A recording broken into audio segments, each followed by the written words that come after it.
Hello foodies, welcome to ஹindujasbook.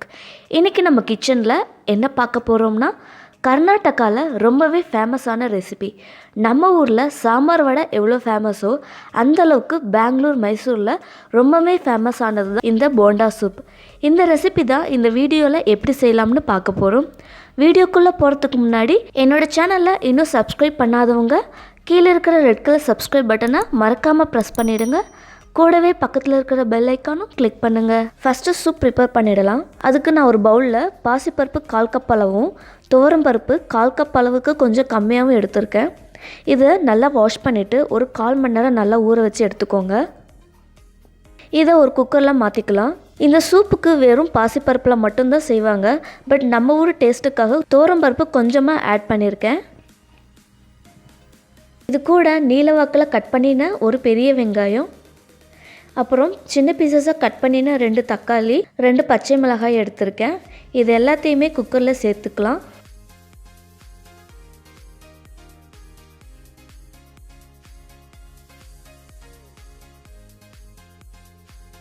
இதில் 1/2 spoon அளவு மஞ்சள் தூள், கூடவே 1/2 ஸ்பூன் உப்பு சேர்த்து கொஞ்சமாக தண்ணீரை ஆட் பண்ணி 2 விசில் விட்டு எடுத்துக்கோங்க. குக்கர்லேருந்து விசில் வரத்துக்குள்ளார சூப்புக்கு தேவையான மசாலாவை பவுடர் பண்ணி எடுத்துக்கலாம். அதுக்கு பேனில் 1/2 ஸ்பூன் கடுகு, 1/2 ஸ்பூன் சீரகம், 1/4 ஸ்பூன் அளவு வெந்தயம், 1/2 ஸ்பூன் வர கொத்தமல்லி, 10 மிளகு, கடைசியாக 2 வரமிளகாயை சேர்த்து மசாலாலேருந்து வாசனை வர வரைக்கும் 2 to 3 நிமிஷத்துக்கு நல்லா வறுத்து எடுத்துக்கலாம். மசாலா நல்லா வறுபட்டு வாசனை வர ஆரம்பிச்சிடுச்சு. இப்போ ஸ்டவ் ஆஃப் பண்ணிவிட்டு நல்லா சூடார வச்சு பவுடர் பண்ணி எடுத்துக்கோங்க. 2 விசில் வந்ததும் குக்கர் ஓப்பன் பண்ணி பார்த்துடலாம். பாருங்கள், பருப்பு நல்லா மசிய வெந்திருக்கு. நான் இதை ஒரு கடாயில் மாற்றி எடுத்துக்கிறேன். இதில் வறுத்து பொடி பண்ணினா மசாலா பவுடரை சேர்த்துடலாம். கூடவே சூப்புக்கு தேவையான அளவு உப்பு சேர்த்து கலந்து விட்டுருங்க.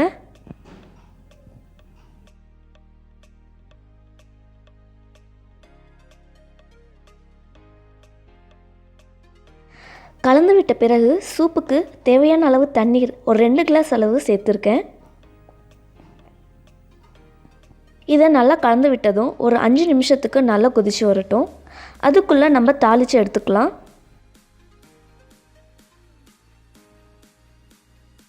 தாளிப்புக்கு 2 ஸ்பூன் எண்ணெயை சேர்த்து எண்ணெய் சூடானதும் 1 ஸ்பூன் கடுகு, 1 ஸ்பூன் சீரகம் சேர்த்துட்டு இந்த ரெண்டையுமே கலந்து விட்டுருங்க.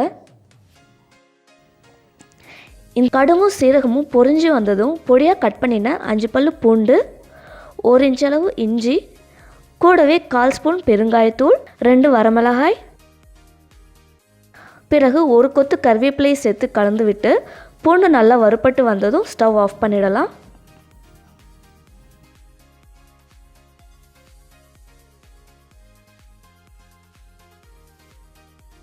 சூப்பு நல்லா கொதித்து வந்ததும் தாளிச்சதை இதில் சேர்த்து கலந்து விட்டுருங்க. கடைசியாக இதில் ஒரு கைப்பிடி கொத்தமல்லியை தூவி கலந்து விட்டு ஸ்டவ் ஆஃப் பண்ணிடலாம். இப்போ சூப்பரான சூப் ரெடி ஆயிடுச்சு.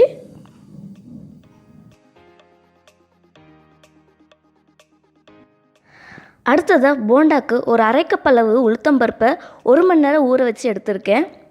இதை மிக்ஸி ஜாரில் சேர்த்து தண்ணீர் சேர்க்காமல் நல்லா திக்காக அரைச்சி எடுத்துக்கோங்க. இதை நீங்கள் கிரைண்டரில் கூட அரைச்சி எடுத்துக்கலாம்.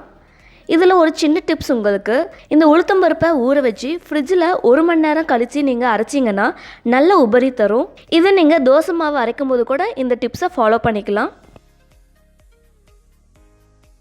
இந்த உளுத்தம் மாவை ஒரு பவுலில் மாற்றிட்டு பொடியாக நறுக்கின 3 பச்சை மிளகாய், 1 இன்ச் அளவு பொடியாக கட் பண்ணின இஞ்சி, இந்த போண்டாக்கு முக்கியமான இன்க்ரீடியன்ட் துருவின தேங்காய் ஒரு 2 டேபிள் ஸ்பூன் அளவு சேர்த்துருக்கேன்.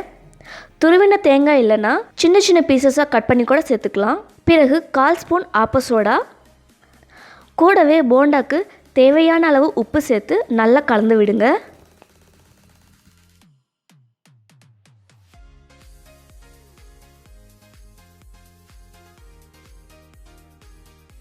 கலந்து விட்ட பிறகு தண்ணியில் கை நனைச்சிக்கோங்க. அப்போ தான் மாவு எடுத்து உருண்டை பிடிக்கும் போது உங்களுக்கு கையில் ஒட்டாமல் ஈஸியாக எண்ணெயில் போட முடியும். இப்போ இதை ஒன்றொன்னா எண்ணெயில் சேர்த்து ஃப்ரை பண்ணிக்கலாம்.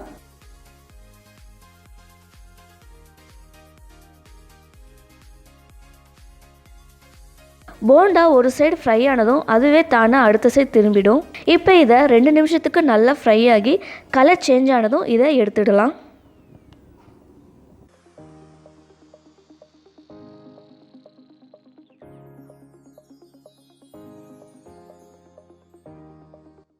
போண்டா சூப்புக்கு போண்டாவும் ரெடியாக இருக்குது. பாருங்கள் மேலே நல்லா மொறுமொறுன்னு சூப்பராக ஃப்ரை ஆகி வந்திருக்குதுன்னு. இந்த மொறுமொறுப்பு 1 மணி நேரத்துக்கு அப்படியே இருக்கும். பாருங்கள் உள்ளாரையும் நல்லா சாஃப்டாக வெந்து வந்திருக்கு. இப்போ இதிலேருந்து ஒரு போண்டாவை எடுத்து சர்வ் பண்ணி மேலாக அப்படியே இந்த சூப்பை ஊற்றி அரை மணி நேரம் ஊற வச்சு சாப்பிட்டிங்கன்னா அடடடடா அவ்வளோ அட்டகாசமாக இருக்கும். கண்டிப்பாக நீங்களும் இந்த ரெசிபியை செஞ்சு பாருங்கள். உங்களுக்கு ஏதாவது டவுட் இருந்ததுன்னா கீழே கமெண்ட்டில் கேளுங்க. கண்டிப்பாக உங்களுக்கு நான் ரிப்ளை பண்ணுறேன். உங்களுக்கு இந்த ரெசிபி பிடிச்சிருந்ததுன்னா லைக் பண்ணுங்கள், ஃப்ரெண்ட்ஸ் அண்ட் ரிலேட்டிவ்ஸ்க்கு ஷேர் பண்ணுங்கள், மறக்காமல் சப்ஸ்கிரைப் பண்ணுங்கள். தேங்க்யூ.